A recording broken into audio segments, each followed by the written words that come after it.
things do not make us happy. Yeah. But the experience can like in certain circumstances, things can make us happy. Yeah. But sometimes we're just stuck in a rut. We're filling our fills, and we are like, I need another shopping experience, and we go and do it, and then we feel the same, and then we're just like, you're repeating it. You almost become you become like an addict seeking, and you're just not getting the fix that you want. Yeah. I don't know. So it's just like be cognizant. Like if you're doing something to be happy, that's probably not going to help. Yeah. But if you're already happy and you have the opportunity to do something, it can increase happiness.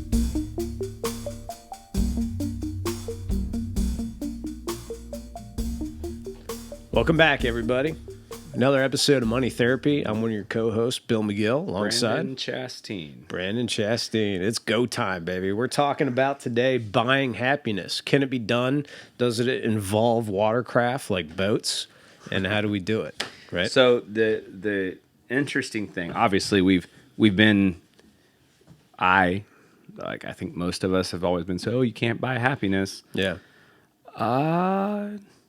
Yeah, you can. Yeah. According to a lot of research being done right now, you can absolutely buy happiness. So I would say this, if you're just tuning in, this is your first time listening to us, thank you.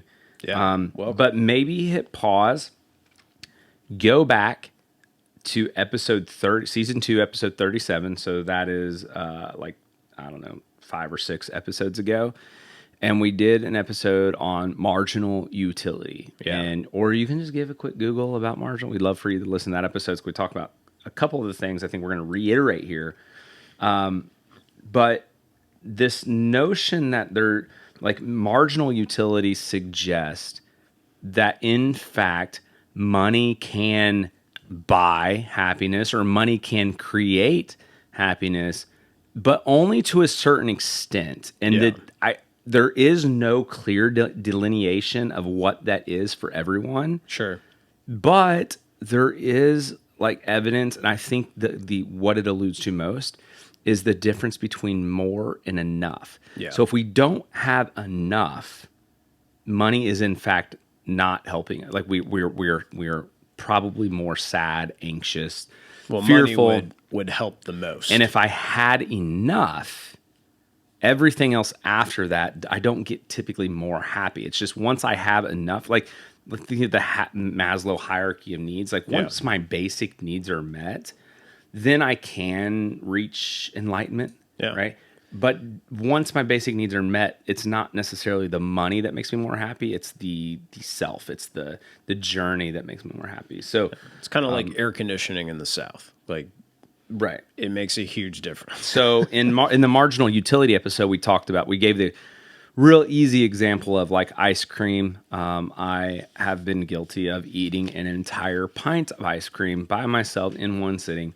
And when I do this, it's typically because I'm craving usually a comfort food. Yeah. Right. Stressed, going on, like whatever, tired. It's the weekend. Like it's Friday night and I just want that pint of ice cream. Yeah. First bite, so happy I bought the pint of ice cream. Awesome. Get to the 10th bite, and I'm like, this is still really good. Get to the 20th bite, and now I'm like, this is making me sick, but I'm gonna finish it. Yeah. Right. I want one more lump of cookie dough, and I dig until Mama didn't raise no quitter. Right. So we're committed, but then we're like nauseous, and we're just like, why did I do that? Yeah. Marginal utility. At some point, enough is enough. There's a break even for sure.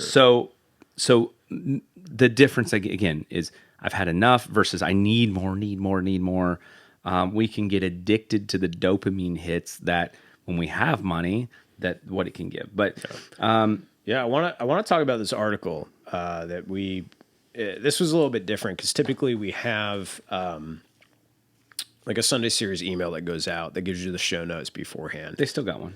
Okay, well, good. This is based on an article that we found from, I think, like NBC or CNBC. CNBC, yeah. CNBC.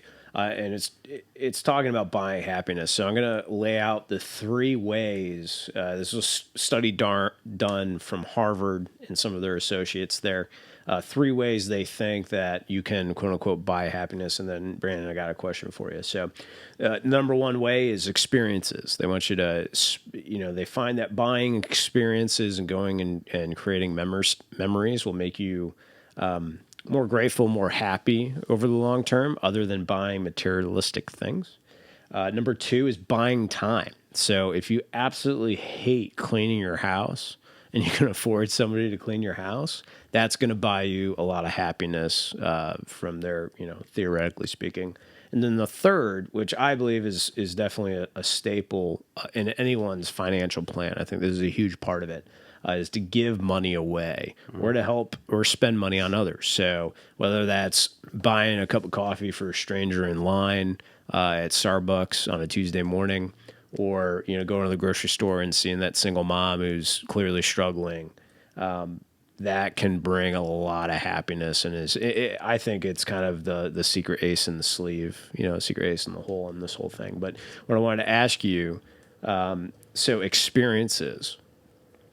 You're definitely a more of an experienced guy from knowing you than a materialistic type guy. What are experiences that you like to buy? I definitely want to make sure we go back and unpack all three of those because you really rushed through them. But Yeah. we can start with experiences. Yeah, I was thinking we go through Okay. a couple at a time.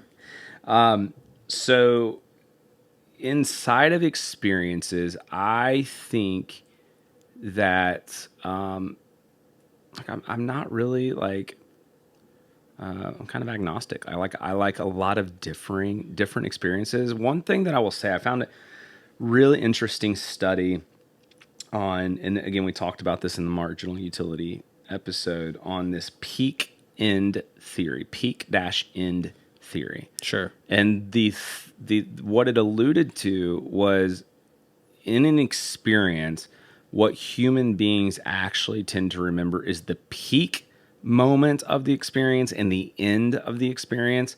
So one thing that I've tried to really get laser focused on in my travels or whatever I do is really focusing on, like, I'm going to have a peak, and I like to just kind of like be in the experience. Yeah. I don't like agendas when I travel. I don't like itineraries. I like to just get involved in the culture and the area, and I will have a big moment. Like, I'm confident that there will be some, and again, the peak doesn't have to be always the peak is not necessarily the biggest peak of your life. It's just the peak of that moment, that experience. What you're probably going to never forget Right. about that experience. And so inside of that, what I think I can control most is the end. And so with my experience, one thing that, typically if you're traveling, part of the end of the experience is the traveling home. Mm-hmm. I try to incorporate some things inside of like the coming home experience. That way, even if like travel's ugly or exhausting, like once I get home, like, am I setting aside time with my family to like write down a few things, like, just like some things that I control about the end, because the science, the theory is that if any money that I spend on an experience, I'm going to remember the peak. That's a little bit out of my control, the peak experience, peak moment. Yeah. But then I'm going to remember the end, and I feel like I can control that. So that's. Can you give me an example? Yeah. So like, just coming home from a family vacation, right? And like getting home and making sure, hey, I'm getting home not like just in time to go to work the next morning. Yeah. But I'm getting home with a day off, and my family is going to be around me. And in that moment, we're going to like each share our favorite thing. And maybe we're going to like, write a little like thank you card to someone, but we're going to memorialize that experience somehow. Mm-hmm. Maybe we just kind of like in ceremony hang a picture on the wall from the trip of like the three of us. So like you just want to take a second to do some sort of ceremony, some sort of memorialization, even maybe as simple as just like having that day buffer between getting home and going back to work, and just like scheduling a nap. You know, like you just want to, because again, I can't control if my flight's delayed. Yeah. And if my flight's delayed, then I'm rushed, then I'm late getting home, then I'm up in the morning and I'm running behind and I didn't have time to unpack and now I'm stressed about the end. Yeah. So just try to, I think, control the end there. One thing I will say is that, so I want to talk a little bit about the experiences versus the possessions in that, one, why do we like experiences more? And I think it's because the extent of the experience generally is a longer process. So I'm taking a vacation at the end of this year. I've been shopping for this vacation. So I've been shopping for this vacation for like months. I've put a down payment on the vacation, as far as like to the hotel and all this stuff. And I've been looking at pictures and I've been, planning all these things that I'd like to do while I'm there and trying to figure out, okay, we're going to go on this expedition or looking at reviews on this expedition. So in my mind, I'm like anticipating it. Right. Sure. But I have to wait. Right. I can't just like enjoy it and be done with it. So in that sense, I have the before the experience, I have the experience itself, I have the coming home and the ceremonia, like the memorialization of that experience with my family. Yeah. And then I have the pictures and the memories and I get to dwell on it and remember it. So in that sense, I think it makes it very obvious. So I will say this, if you're going to buy something, a thing, a possession, maybe try to extend it out. And we talked a little bit about that in one of our episodes where, you might put something in your Amazon cart for 3 days. Try to build some anticipation and create almost an experience inside of buying a thing. Yeah. It's okay. Like if you're shopping for a home, it's okay to enjoy the process. It's okay to it can be stressful. Yeah. But if you set aside and realize like I'm actually experiencing something really cool here, that's going to be a very big moment in my life. Yeah.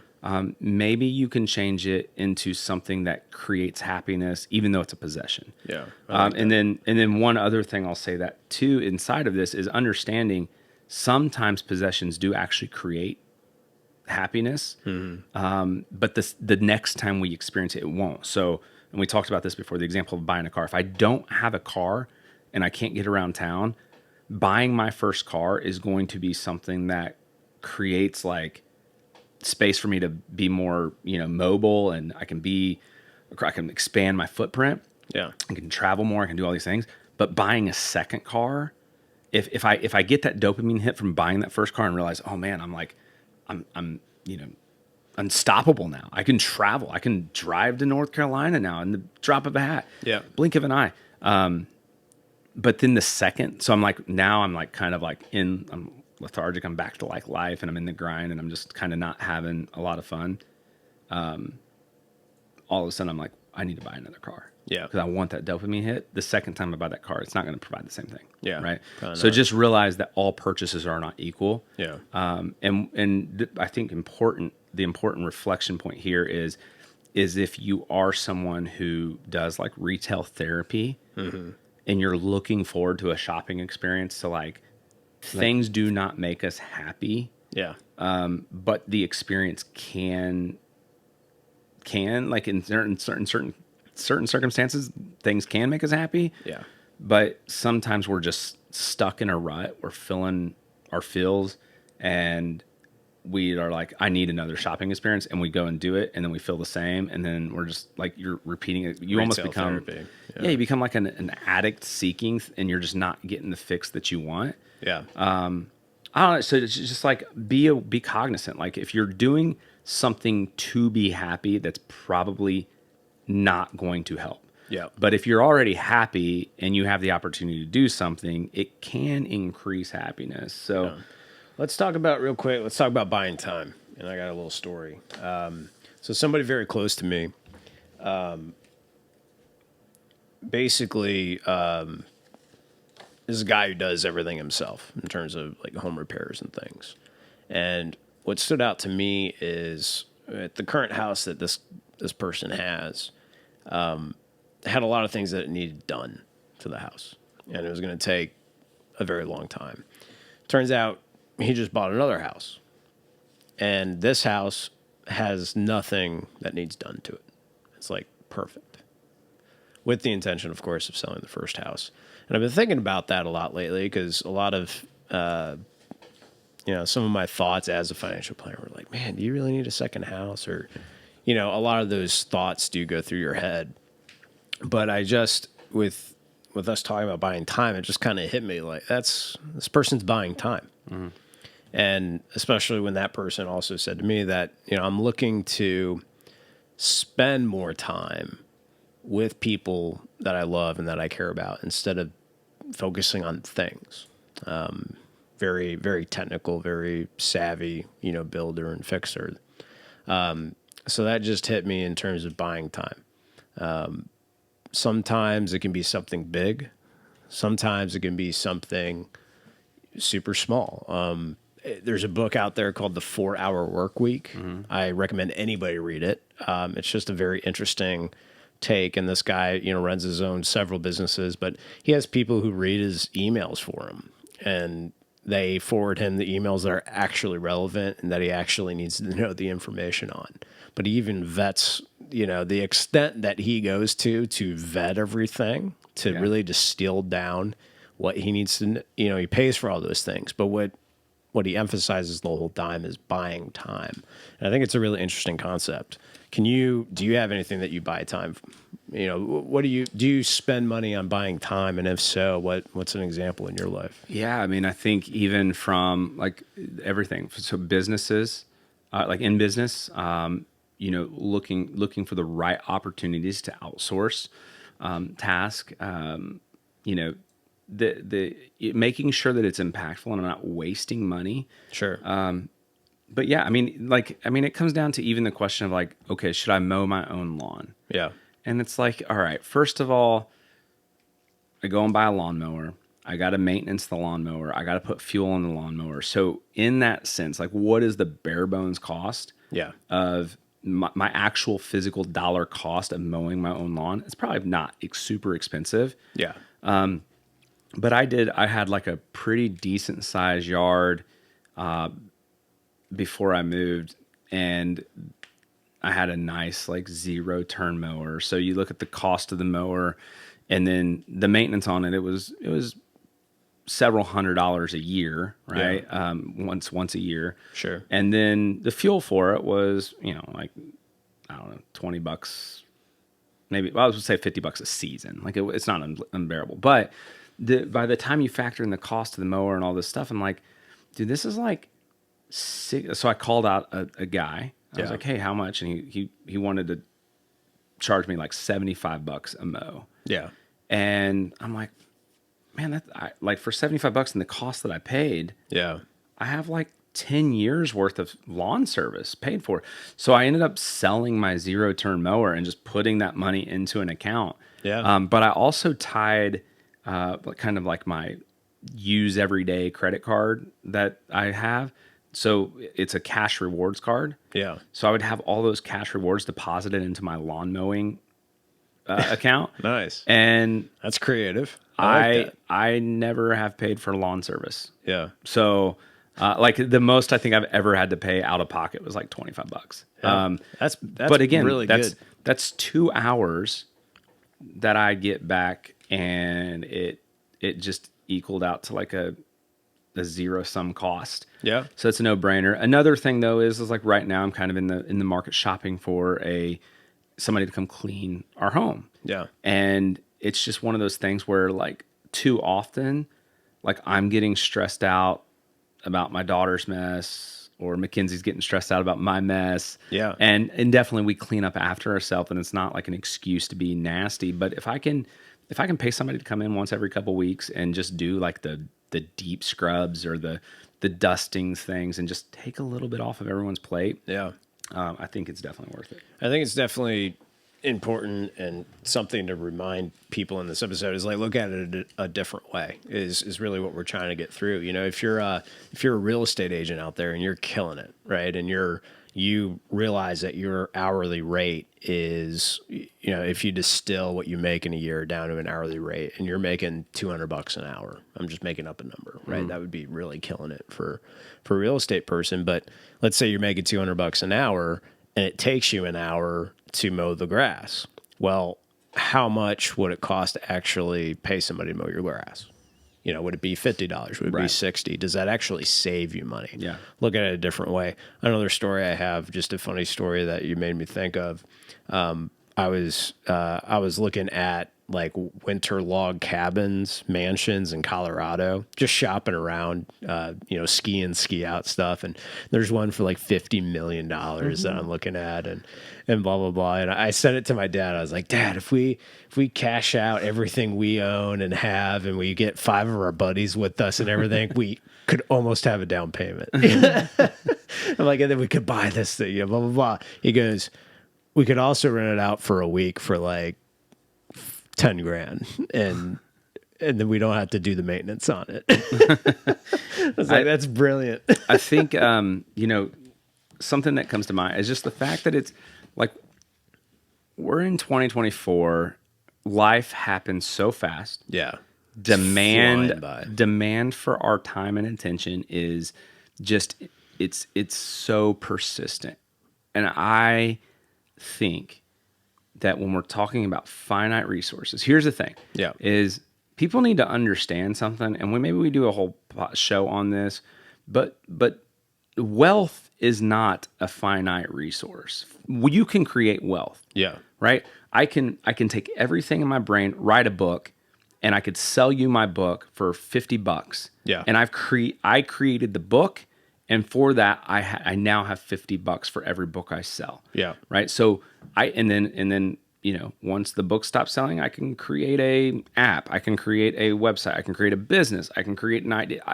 You create things that become assets, and those assets are exchangeable for money. Sure. Money we can't create. Money is, we have to exchange an asset for money. Yeah. Or our time. Time is the other thing that is finite. Yeah. Right? So when it comes down to it, what people truly need to understand is that for the money that you need, you sacrifice your assets, and one of those assets is time. Yes. That's the true finite thing that we're all craving more of, that we can't make. Fantastic. And point. so in that, I think that most of us are in a time crunch, but I think that we have the capacity to sometimes slide into time famine. Yeah. And inside of this time famine is probably a lot of people listening are like, oh yeah, I don't have, I'm starving for time. At a time. So when it comes to, the ability to offshore some tasks, give a neighborhood kid a job, let him mow your yard. Yeah. Don't be too proud, and don't necessarily create, it's okay, I can change the oil in my truck. Yeah. But I got to go buy this. I got to go take the oil and get it dumped. I got to do the A, B, and C. It's man, I'll go pay $60 and just have somebody do it real quick. Yeah. And now there's even people that will come to your house and do it as a mobile service. So that's important. Yeah. Well, I tell you what, let's take a mini break to talk about our sponsors for this podcast. And then when we come back, we're both going to tell some giving money away stories, and then we'll go ahead and wrap up. So let's take a half a second. A few years ago, I had the privilege of working with a wonderful couple that had big goals and an incredible work ethic. They made sacrifices and achieved tremendous success, and even got to enjoy an early retirement.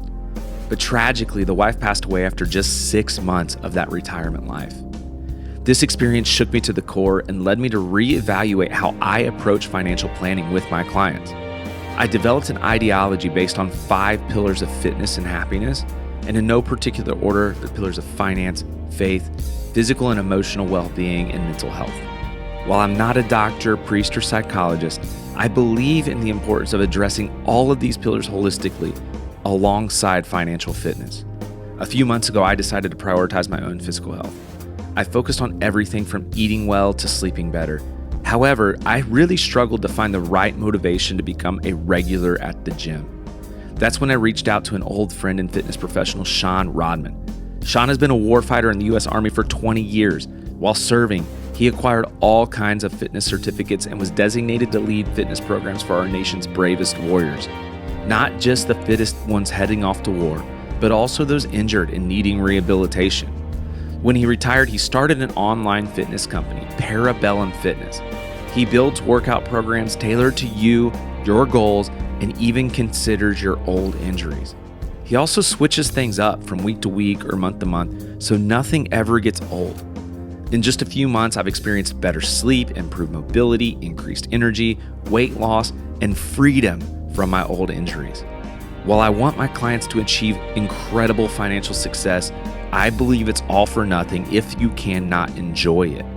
Go check out parabellumfitnessllc.com. That's parabellumfitnessllc.com. Follow them on Instagram or TikTok, really any social media platform.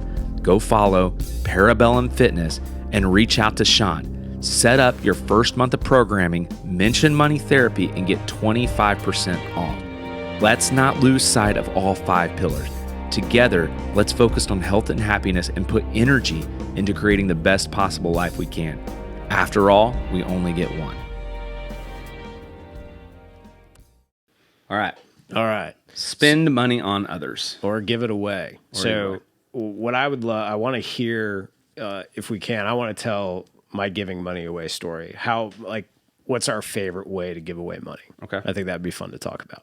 Okay. So I'm going to tell my giving away story, and then I want to hear yours, and then we can wrap up. So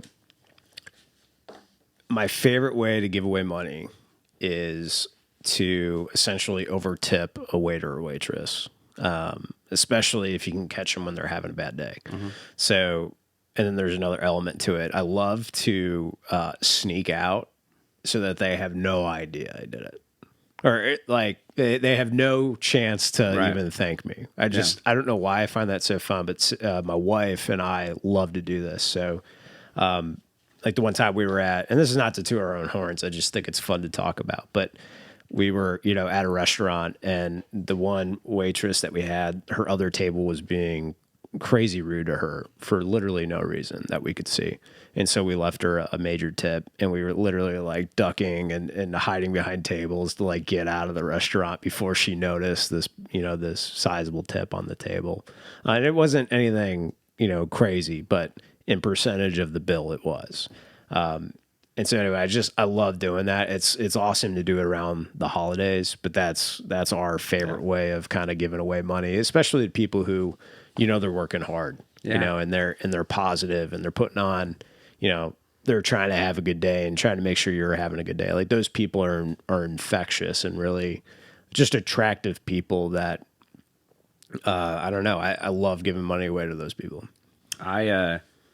There's a guy in town that runs a business, and he does this lunch every Tuesday and he invites other business owners in town into, and he pays for the lunch. And one of the things that you have to do at every lunch that you attend is introduce yourself and tell some fascinating story about your life or fact about you. Okay. And he, being the judge of this, is going to basically pick the person that told the best story. Okay. Right? And if you win telling the best story, he gives you $100 bill. Yeah. And you have to go in the net between that, so in a month before the next meeting, you have to go find a way to give it away. Yeah. In the most creative way possible. Cool. And then once you give it, you come back to the meeting and tell the room in what way you gave away that $100 bill. It's pretty cool. I love that. That's really cool. Yeah. So it's fun. I would say for me, I'm just, at the end of the day, there's a lot of people that ask me to donate money. I just want to heavily vet where my money is going, and I want to make sure that as much money as possible gets to the mission. Yeah. And not through overhead marketing and all this other stuff. That's a huge point. So, and I help my clients do the same thing. We talk about charity all the time, and it's look, if you're going to give to this organization, at least understand that based on these filings, about 80% of everything you give is going to go to the mission, and 20% is going to the organization to run. Yeah. It doesn't matter. It's not about a tipping point. I don't think 100% always has to go. one example is Wounded Warrior Project. Yeah. So much money of Wounded Warrior Project does not go to wounded warriors. Yeah. But the essence of what Wounded Warrior Project at least was, decades ago or a decade more ago, was more about creating awareness for wounded veterans. Yeah. And so a lot of their stuff was apparel and a for-profit side of the company. Sure. But their mission was not necessarily. They did have a mission to give to the wounded warrior, Yeah. the wounded veteran. But there's a lot of organizations that give the end state to the veteran. Yeah. And Wounded Warrior didn't give a lot to the veteran, but they did a great job of marketing and creating awareness. So there were a lot of there was a lot of spillover into other organizations that actually gave a lot more. And I mean, everybody knows who they are, right? So they did a good job. And with the so I'm marketing. not saying it's good or bad. I knew that before I ever chose to give or not give to them. Yeah. And I think that is just and also I don't know. I like to give for impact. Yeah. I think giving a larger than normal tip to a waiter or waitress is a very, very good thing to do. I love that. And because it's impactful to that person in that moment. Whereas, I feel between being asked to tip for everything now. Yeah. And then every time I go through a drive through, do you want to round up for this, round up for that? I'm like, no, because that's not the impact. Yeah. Right? I want to make sure my money is impacting someone. And if I can get it to where it impacts the mission or impacts an end user, Yeah. That's where I want my charitable givings to go. Yeah. I like to spend time, the organizations that I give to around town. I like to spend time in them. I like to go and volunteer at or spend a day at a couple of the, places to see their operations, to see how they identify local families to help. I was just thinking that we don't obviously want to alienate anybody in this episode. If money is tight because you got 4 kids at home and, or whatever the case may be, money's tight. Given time is the next best thing. And I think, they didn't sometimes better. Yeah. I mean, especially when you're involved and you feel the passion, the reward of whether it's seeing somebody smile, for somebody who hasn't smiled in a long time and you cause them to smile. I mean, they don't talk about that in the article, but I think that's another great way that, I think everybody should incorporate in their lives. I think not only, it makes the world better, but I think it's one way to establish some happiness. If we step back too, we talked about investing in experiences. Yeah. And we talked about the peak and the end theory. Yeah. Maybe sometimes, and maybe this is really weird to say or weird to chew on, but go with me here for a second. I'm in. Is that maybe the charitable giving is still more about the experience. Yeah. Right? It's just another path to an impactful moment, a peak that has an end. And if we do it on occasion, so there's a nonprofit here in town, and they bag up a lot of food and they give a lot of food away to families in need. Sure. So you can now most of their food is donated to them now they'll gladly take money. Sure. But most of their food is donated from grocery stores. Yeah. But they need volunteers to come and put all this bulk food into grocery bags for families. Yeah. And then they need people to show up at these food drives to pass out the bags of food to families. So we're talking about experiences. What greater experience is there for somebody to be in this massive hardship in life and you just get to go up, put a hand on their shoulder, say a prayer with them, give them food, let them know that you see them and there's not, you wish you could do more, but if nothing else, just want to shake your hand and treat you like a human being for a minute. Yeah. That's a peak.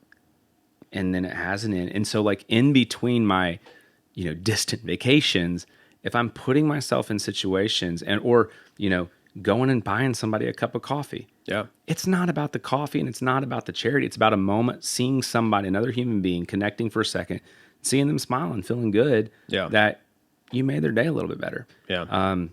So I don't know. I think just from on an emotional place there, sometimes the charity might just be more about the experience. Yeah. They can feed into each other. And so if you don't have money to give time. Yeah. And if you don't have a lot of time to give, the time that you do have, just be present and make an impact, right? So if you show up to somebody's, like you're going to the babysitter to pick up your kids, just pause for an extra 30 seconds and be like, hey, you doing all right? Like, I really hope things are going well for you.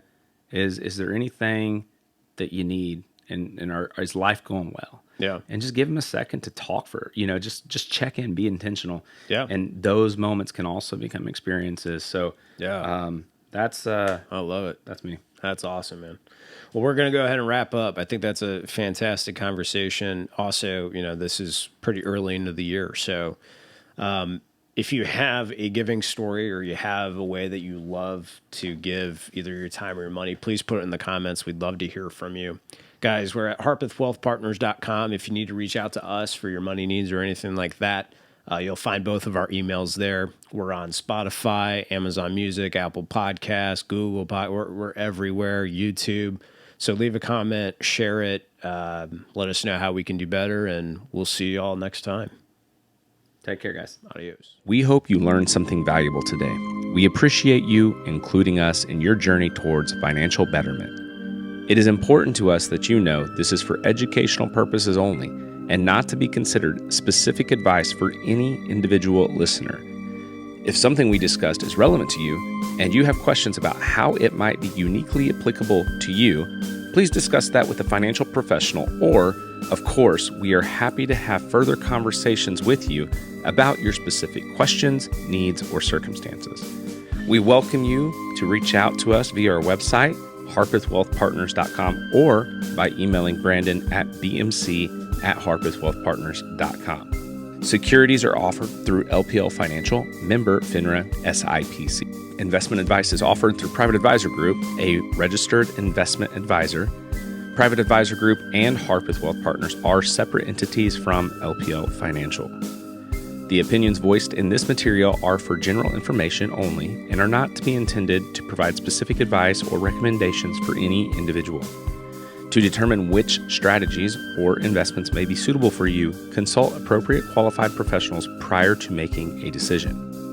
Investing includes risk, including fluctuating prices and loss of principal. No strategy assures success or protects against loss. All performance referenced is historical and is no guarantee of future results. All indices are unmanaged and may not be invested into directly. Hypothetical examples presented are not representative of any specific investments. Your results may vary. We want to thank you for your time and we look forward to having you back next week.